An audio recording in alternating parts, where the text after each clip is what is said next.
Bonsoir à tous, il est 20h au sommaire de l'actualité de ce lundi. Les chauffeurs de taxi de Dakar n'ont pas roulé cet après-midi. Ils ont plutôt marché pour dénoncer les tracasseries dont ils sont victimes, mais aussi la vente des licences et la concurrence déloyale des clandos. Ils promettent de durcir le ton si leurs doléances ne sont pas entendues. En plus de coûter cher, les terrains de Sébigar dans la commune de Sébikotane font aussi l'objet de litiges. Les propriétaires s'opposent à la construction d'un abattoir. Ils soupçonnent une volonté de l'administration de les spolier. Et puis la colère ne faiblit pas dans le système éducatif sénégalais. Les étudiants de l'université virtuelle ont manifesté ce lundi au moment où, à Blaise Diagne, comme à Mbacké, les élèves refusent de passer les épreuves de composition. Voilà pour les principaux titres.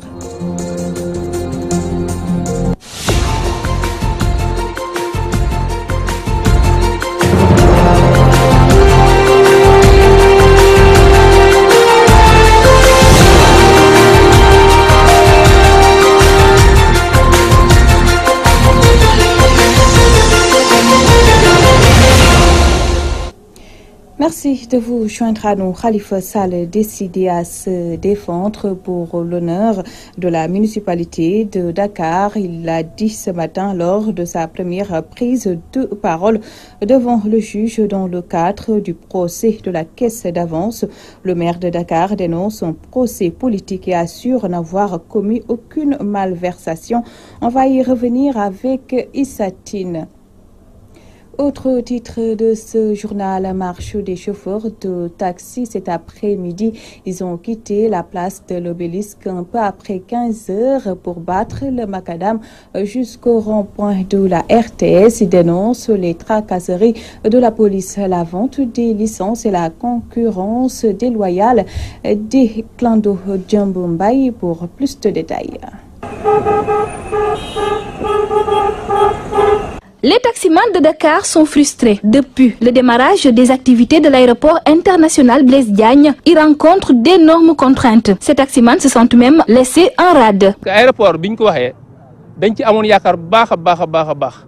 Nous avions fondé beaucoup d'espoir sur l'aéroport Blaise Diagne, mais c'est la désillusion parce que nous sommes laissés en rade. Ce sont des voitures de location qui assurent le transport au niveau de l'aéroport international Blaise Diagne. Depuis 1960, aucun taximan n'a le droit de sortir de la région de Dakar sans se munir d'un laissez-passer, comme le stipule clairement le décret 450 du 29 novembre 1960.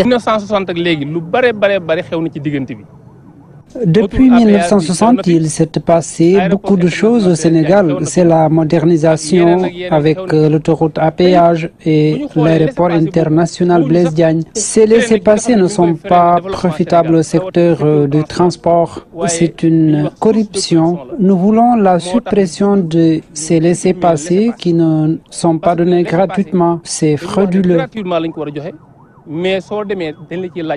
Entre autres revendications, les taximans de Dakar dénoncent également les amendes forfaitaires dont ils sont victimes au quotidien. On nous demande tantôt 6 000 francs, tantôt 12 000 francs pour des contraventions. Parfois, ils refusent même de nous écouter. Nous voulons vraiment qu'ils publient sur Internet les amendes selon les infractions commises pour plus de transparence. Parce que pour parler de l'émergence, il faut le développement du secteur du transport.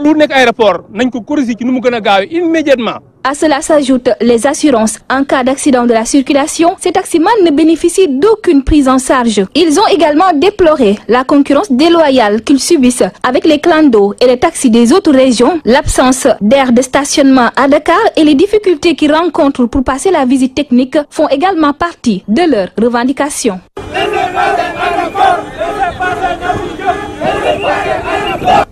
À Sébikotane, les propriétaires de terrain de Sébigar s'opposent à la construction d'un abattoir sur leur site. Pour eux, l'administration veut spolier leurs terres pour y construire des habitations. Nachib Sagna. L'abattoir national verra-t-il le jour avec ce qui se dessine à Sébikar dans la commune de Diamniadio, où des propriétaires de terrain en colère exigent que l'État donne des explications. La tristesse sur le visage, ils attendent de pied ferme le projet. Parce qu'on a fait signer au président de la République un décret qui est là, qui est le décret 1491. Et le décret dit clairement que l'abattoir qu'on doit faire sur ce site, c'est un abattoir qui se situe dans la commune de Diamniadio. Or, ici, nous sommes dans la commune de Sébikotane, de Sébikar précisément. Entre Sébikotane et Diamniadio, quel est le lieu choisi pour abriter l'abattoir? Pour les ayants droit, l'administration fait dans le dilatoire. Que tout le monde doit se lever pour un contrôle citoyen. Parce qu'il y a de petits fonctionnaires qui sont tapis dans leur bureau et qui, de connivence avec des investisseurs soi-disant, essaient de spolier les terres des Sénégalais. Je dénonce cette passivité qui est la sienne. Il faut que la mairie de Sébikotane se détermine et parle à notre faveur et nous accompagne dans ce combat parce qu'il sait que nous sommes dans la légalité. Voilà. Pourtant, le lotissement est l'un des plus réguliers de Rufisque. Déjà, des quartiers se sont déjà implantés. Le site concerne plus de 4900 parcelles. C'est l'un des lotissements les plus réguliers de Dakar, agréé par tous les services de l'État. C'est fort de cela que nous, citoyens sénégalais, nous avons fait tout ce qui est nécessaire pour avoir ces parcelles. Les ayants droit interpellent le chef de l'État et disent ne jamais se laisser faire. Parlons éducation à présent. Mouvement d'humeur des étudiants de l'université virtuelle du Sénégal. Ils ont tenu un sit-in devant le siège de l'Institut sur la VDN pour décrier leurs difficiles conditions d'études. Leur réaction dans ce reportage de Fatou Bintou Diouf. Les étudiants de l'université virtuelle du Sénégal sont très remontés contre leur administration. Ils ont envahi le siège de l'UVS sur l'AVDN pour crier leur désarroi. Nous sommes venus ici pour montrer à cette administration que nous sommes mécontents. Mécontents pourquoi? Parce que c'est une administration qui tarde toujours à faire les choses qu'il doit faire pour que l'étudiant soit dans les conditions les meilleures. Une administration qui dit à ses étudiants d'être toujours présents sur la plateforme, de faire les devoirs alors que les moyens qu'ils donnent ne sont pas adéquats. C'est une administration qui bafoue le droit de l'étudiant. Une administration qui va jusqu'à dire à l'étudiant ne revendique pas. C'est une administration qui, depuis son exercice, n'a pas encore un calendrier universitaire stable. Ce qui justifie cet tâtonnement depuis le début de son existence. Mauvaise gestion de l'administration, des matériels en panne, bourses non délivrées, entre autres, sont déplorées par ces étudiants qui tirent la sonnette d'alarme. Immédiatement, l'établissement d'un calendrier universitaire stable.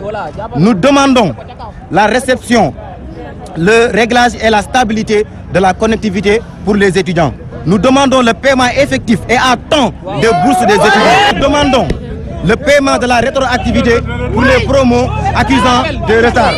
Nous demandons l'accessibilité permanente de notre plateforme de formation. Nous réclamons le respect des horaires de travail des tuteurs, la correction des TD, des travaux dirigés, l'augmentation de la durée d'ouverture des tests de connaissances, une bonne qualité des outils de travail, une bonne assistance pour la réparation des outils en cas de besoin, l'ouverture en permanence et l'accessibilité à tout pour au programme un étudiant un ordinateur parce que carrément nos ordinateurs ils n'ont qu'à respecter leur engagement et s'ils ne le font pas, nous irons à la vitesse supérieure. C'est sûr et certain. À cette administration qui menace ses étudiants, leur disant que si vous faites des revendications, nous allons faire ceci, nous allons faire cela. Ces revendications sont légitimes et nous allons les faire jusqu'au bout. Depuis la mise en place des universités virtuelles du Sénégal, les pensionnaires peinent à avoir des apprentissages corrects, ce qui nécessite l'intervention de l'État. Fatou Bintou Diouf, les élèves du lycée Blaise Diagne ont refusé ce lundi de composer en philosophie. Ils ont par la suite déclenché un mouvement d'humeur de grève. Pour eux, pas question de faire la composition de philosophie alors qu'ils n'ont fait aucun cours de méthodologie, de dissertation ou de commentaires philosophiques. Orhandong. Aucun cours n'est dispensé ce lundi au lycée Blaise Diagne. Les élèves qui ont quitté les salles de classe et qui sont descendus dans la rue protestent contre la décision de leur administration de procéder à l'évaluation du premier semestre en philosophie. Pour cause, soutiennent-ils, la dissertation et le commentaire philosophique n'ont pas été abordés en classe. C'est les compositions qu'on veut nous obliger alors qu'on n'a pas le niveau. Il y a certaines classes du lycée, ils n'ont pas fait la méthodologie. La méthodologie de la dissertation en philosophie et la méthodologie en commentaire. C'est sûr que le sujet qui va sortir, ça sera soit la dissertation, soit le commentaire. Alors que maintenant, comment vous voulez évoluer un élève qui n'a pas fait la dissertation ni le commentaire? Alors, si vous voulez nous évoluer, il faut que vous mettiez quelque chose dans notre tête. En ce moment, il n'y a rien. Très remontés, ces élèves comptent s'organiser en collectif avec leurs camarades des lycées Lamine Gueye et John Kennedy pour accentuer le combat. On compte rassembler tous les lycées, le lycée Blaise Diagne, le lycée Kennedy et le lycée de la Fosse. On va continuer le combat parce qu'on ne peut pas aller au bac sans armes. C'est comme aller à la guerre sans avoir de pistolet. Ça ne sert à rien. Après les professeurs et autres syndicats d'enseignement, voilà que les élèves se mêlent au mouvement d'humeur qui font fureur ces temps-ci, histoire eux aussi de se faire entendre et de ne pas se laisser sacrifier à l'autel des grèves cycliques. Les élèves de Mbaké sont eux aussi dans tous leurs états après le boycott des compositions par les professeurs. Ils sont sortis en masse pour manifester leur choraux. Leur porte-parole Hassan Djoukédo au micro de Mamadou Martarsar. Oui, nous l'avons parfaitement paralysé parce qu'on ne peut pas accepter que les élèves de terminale composent alors les élèves qui étaient à lycée de Mbaké ne composent pas. Parce que les compositions c'est régional. Quand on parle de régional, c'est collectif. On ne peut pas concevoir les autres établissements composent alors que nous sommes laissés en rade. Ça, nous ne l'accepterons pas. En plus de cela, chaque jour, on nous dit le 30 samedi, chaque jour, on nous donne des jours, on quitte nos maisons alors qu'on ne fait pas les compositions. C'est la raison pour laquelle ce matin, nous avons engagé de faire sortir tous les autres établissemements, ainsi que les écoles privées. Les écoles privées, on l'avait fait sortir. Nous avons fait face aux forces de l'ordre parce qu'il le fallait. Ils sont venus et ils ont blessé nos camarades et il y a certains élèves qui ont été amenés à la police et nous voulons qu'ils leur laissent retourner chez eux. Sinon, chaque jour, nous serons sur la rue faire face aux policiers là parce qu'on ne peut pas accepter ces régionales. Tout le monde doit composer ensemble, sinon il n'y a pas. En politique, les responsables APR de Darou Mourti sont très remontés contre le président Macky Sall. Au cours d'un rassemblement, ils ont dénoncé leur mise à l'écart, même dans les largesses du gouvernement. Ils menacent de s'allier avec d'autres forces politiques. À Mbaké, nous retrouvons Mamadou Martarsar. Des responsables de l'APR de Darou Mourti remontaient contre le président Macky Sall. Ces derniers, regroupés autour d'un mouvement dénommé Taxawu Askan Wi, reprochent à leur leader de les avoir laissés en rade au profit des responsables de la 25e heure. Il convient de tenir un langage véridique à l'endroit du président que nous interpellons solennellement afin de prendre les mesures idoines. Nous revendiquons la place qui sied à notre dimension en tant que membre de la mouvance présidentielle. Nous fustigeons l'inaction de la plupart des responsables régionaux et départementaux membres de la coalition présidentielle. En effet, ces derniers brillent par leur manque de considération aux localités telles que Darou, sachant son poids religieux, économique et démographique. Peut-on convaincre les populations dans ces conditions? Les populations ne sont plus dupes. Elles savent distinguer la bonne graine de l'ivraie. Elles savent ce qui leur sont utiles et ce qui ne sont pas. C'est l'occasion de remercier le président Ibrahima Sall qui permet tant de responsables départementaux de Benno, le seul à investir le terrain, à assister les populations et à développer sa proximité avec elles. Nous en appelons encore une nouvelle fois à des pensées positives pour une coalition présidentielle qui rassemble, qui dialogue, mais pas qui exclut gratuitement. Entre autres doléances, ces responsables de l'APR soutiennent avoir puisé de leur poche pour promouvoir les actions du gouvernement dans la zone. La plus importante est sans doute la reconnaissance et le renforcement du mouvement Taxawu Askan Wi. Oui, au regard du travail incommensurable et des efforts colossaux déployés pour soutenir le président de la République, qui n'est autre que soutenir les populations. Avec ces maigres moyens, et à travers des crédits accordés aux plus démunis, des formations pour les femmes, le mouvement contribue au quotidien de la population daroise. Sur ce, ces responsables de l'APR de Darou Mourti qui exigent la fin de la récréation n'excluent pas de s'aligner avec d'autres forces politiques lors du prochain scrutin présidentiel.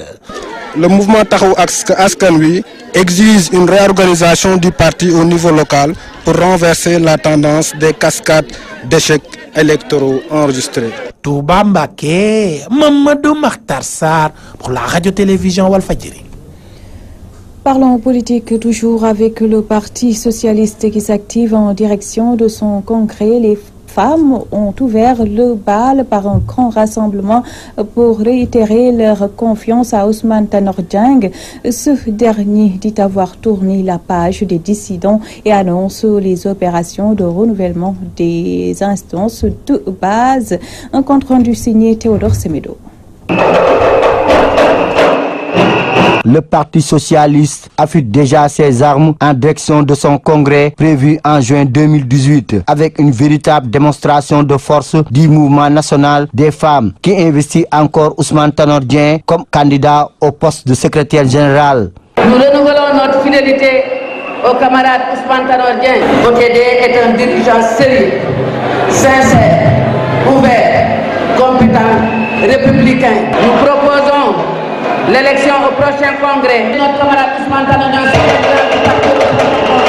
Dans cette dynamique, l'opération de la vente des cartes a été lancée en perspective des opérations de renouvellement de ces instances de base. C'est dans ce cadre que le bureau politique a décidé, au cours de sa dernière session du 30 décembre 2017, de lancer la vente des cartes des membres dont, Seigneur Baye vous l'a dit tout à l'heure, le coût passera de 200 à 500 francs. Cette opération menée à son terme, comme indiqué dans la circulaire, devrait permettre de renouveler les instances de base,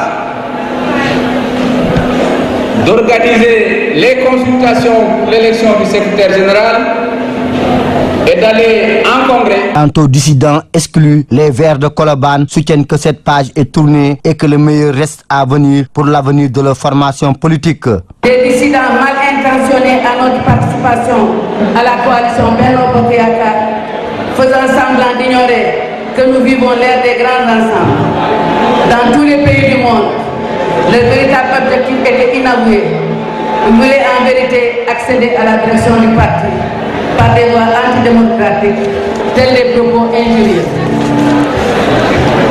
Des actes de vandalisme, la violence, la ruse, la calomnie ou l'alliance avec nos adversaires politiques. Fort heureusement, leurs plans et leurs stratégies ont échoué. Le bureau politique a mis fin à une situation d'indiscipline caractérisée, inacceptable, longtemps entretenue par d'ex-camarades, souvent de connivence avec l'adversaire, dans le seul but de semer le désordre et l'anarchie à des fins inavouées. Cette page étant définitivement tournée, définitivement close, une autre s'ouvre devant nous, celle des perspectives à court, moyen et long terme. Ousmane Tanor Dieng et ses camarades ont conclu leurs propos pour faire savoir à l'opinion qu'ils sont aujourd'hui plus que déterminés à imposer leur parti dans le landerneau politique. C'était le journal de 20h. Merci de nous avoir prêté attention. Retrouvez tout juste après moi Moustapha Diop pour la 4e et dernière partie de l'édition du soir. Excellente soirée à tous.